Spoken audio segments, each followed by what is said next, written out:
Sir आपने देखा ही है ज़मीन को। ज़मीन की स्थिति है कि ज़मीन हमारी है। जज साहब जो हमारे पड़ोसी त्रिभुवननाथ पाठक जी जो बिहार में जज के पोस्ट पे हैं, ज़बरदस्ती आक्रमण कर रहे हैं। तो मैंने ज़िले के सारे अधिकारी लोगों को पत्र द्वारा हमने सूचना दी है कि ये स्थिति है। किसी ने हमारी सुनवाई नहीं की। तो हमने हमारे जो ज़िले के जो हमारे विधानसभा के विधायक जी जो हैं, मैंने जाकर के विधायक जी से अपनी गुहार लगाई।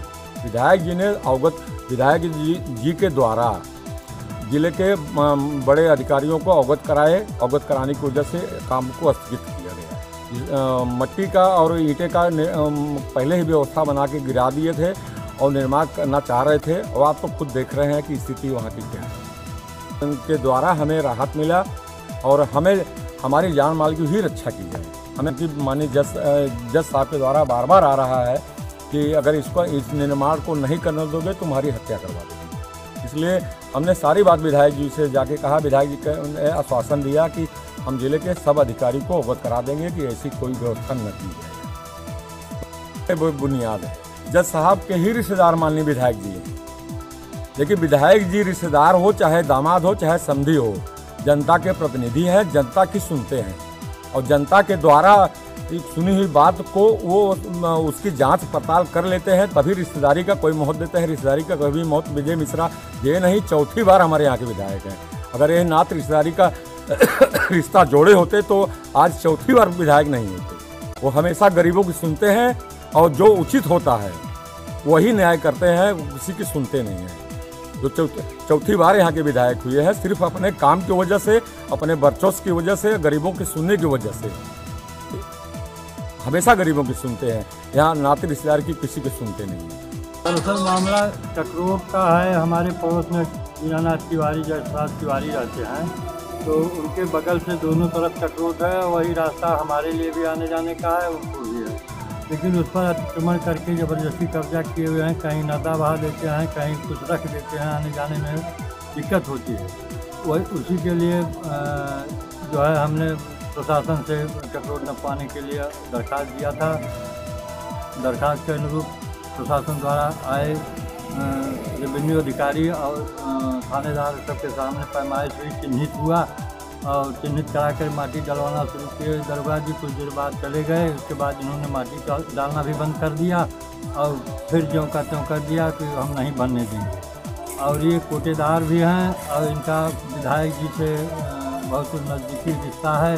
इनसे हमेशा इनका मिलना जुलना रहता है। विधायक जी ने पूजा करके इन्होंने बताया कि हमको जो है परेशान कर रहे हैं, जबकि हकीकत है कि सरकारी चक्रोट पर अतिक्रमण इनका है और वो विधायक जी से हम ही को बता रहे हैं कि हम अतिक्रमण किए हुए हैं। अच्छा, आप विधायक जी कह रहे थे कि आप उनके रिश्तेदार हैं? हाँ, विधायक जी हमारे रिश्तेदार के रिश्तेदार हैं, इसमें दो राय नहीं है। लेकिन विधायक जी को असलियत का पता नहीं चला। उन्होंने पर्यवेक्षकों को भेजा था जानकारी के लिए, मौके पर जा करके देख लिया जाए क्या सही क्या गलत है। लेकिन पर्यवेक्षक लोग उनके घर पर ही मशीन पर बैठ कर ही सब उनसे जो सुन ले वही जाकर विधायक जी को कह दिए। विधायक जी ने हमारी एक बात भी नहीं सुना। कहा आप उनके साथ ज़बरदस्ती कर रहे हैं, कोटा चला कर किस तरह से अपना जीवन बसर कर रहे हैं, गरीब आदमी हैं, आप सता रहे हैं, जबकि सब झूठ है। हम उनको सताएँगे किस लिए और हमारा उनका क्या लेना देना है, काहे के लिए सताएँगे। लेकिन वो ज़बरदस्ती हमारे ही रास्ते में आने जाने में अवरोध उत्पन्न कर रहे हैं और हमको कह रहे हैं कि हम आपका सारा रास्ता बंद कर देंगे, आपको रहने नहीं देंगे। हर तरह से ज़बरदस्ती पड़ोसी कर रहे हैं। और विधायक जी के साथ अब तो भाई कुछ बातें नहीं है।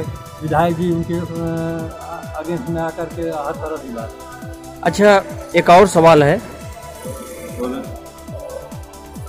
आज ये मामला सामने आया है कि विधायक से जान का खतरा है, तो इसको कैसे आप कह रहे हैं? इसको इसलिए कह रहे हैं कि आज से 4-5 दिन पहले हमारे गांव के बगल में एक मकनपुर गांव है, वहाँ राजेंद्र तिवारी के यहाँ उनके बड़े भाई की रही था। उसमें विधायक जी भी आमंत्रित और पब्लिकली विधायक जी भी 50-60 आदमी के बीच में कहा कि हम उनको गलत ढंग से जेल करा देंगे, उनकी नौकरी चाट कराएंगे। और क्या समझते हैं, परंतु विधायक ने पब्लिकली जज साहब को जो है वो किया है, इसीलिए ऐसा हुआ। मीनानाथ तिवारी, मतेथू गांव, थाना सुरजावा, जनपद भदोही, जो हमारी विधानसभा का गाँव। रोते रोते परिवार सहित आए कि हमारी ज़मीन जज साहब पहले भी कब्जा कर चुके हैं दालान, अब ज़मीन कब्जा कर। हमने जिलाधिकारी और पुलिस अधीक्षक महोदय से कहा, ये मतेथू है, और हमने उनसे कहा जज साहब मेरे सगे रिश्तेदार हैं, लेकिन अगर अवैध ज़मीन है उसको आप रुकवा दिए, वहाँ पुलिस वाले भी लोग हैं, उनका काम चल रहा है, ट्रैक्टर कब्जा न करने के, ये गरीब आदमी नाप करा के उनको दे दें। तत्काल हमारा ख्याल है कि 2-3 बजे बात हुई होगी, 4-5 बजे उनका काम रुक गया। जज साहब इससे नाराज़ हो गए कि उनको ईगो को हर्ट पहुँचा, और 2 दिन बाद उनका फ़ोन 4-5 बार हमारे 9198111199 फ़ोन गया। हमारी बात न हो सकी, ये पूजा में था कहीं, फिर इन्होंने कहा कि नहीं बहुत ज़रूरी बात करा देंगे। मैंने फ़ोन मिला के कहा, हमका जज साहब आप संपन्न आदमी हैं, किसी कमज़ोर की आप ज़मीन कब्ज़ा न करें, उसमें हम आपकी मदद नहीं कर पाएंगे। अगर कमज़ोर की ज़मीन अगर इतना जिलाधिकारी से कह दिया कि अवैध कब्ज़ा रुकवा दे, ये जुर्म है, अपराध है, और जो कह रहे हैं कि इनसे जान का खतरा है, कहीं सुसिद्ध साबित कर दे कि फ़ोन से आदमी से कहीं हम राजनीति नहीं ज़िंदगी से आउट हो जाए। त्रिभुवन नाथ जी जो वर्तमान समय में एडिशनल डिस्ट्रिक्ट जज शिवहर बिहार में कार्यरत है, उनका यहाँ ज़मीनी विवाद चल रहा है उसी गांव में। मजिस्ट्रेट और पुलिस का द्वारा इनको टीम बनाकर उसको निस्तारण भी किया गया। उसी के पश्चात विपक्षी द्वारा विधायक के माध्यम से एडिशनल डिस्ट्रिक्ट जज को धमकी देने के बाद एडिशनल डिस्ट्रिक्ट जज ने लिखित तहरीर दिया है। उसी के आधार पर जो वर्तमान समय में विधायक ज्ञानपुर हैं श्री विजय मिश्रा जी, उन्हीं के खिलाफ एप्लीकेशन दिया है। पुलिस ने उन्हीं का विधायक जी के खिलाफ अभी 506 का IPC का लिखा है। अभी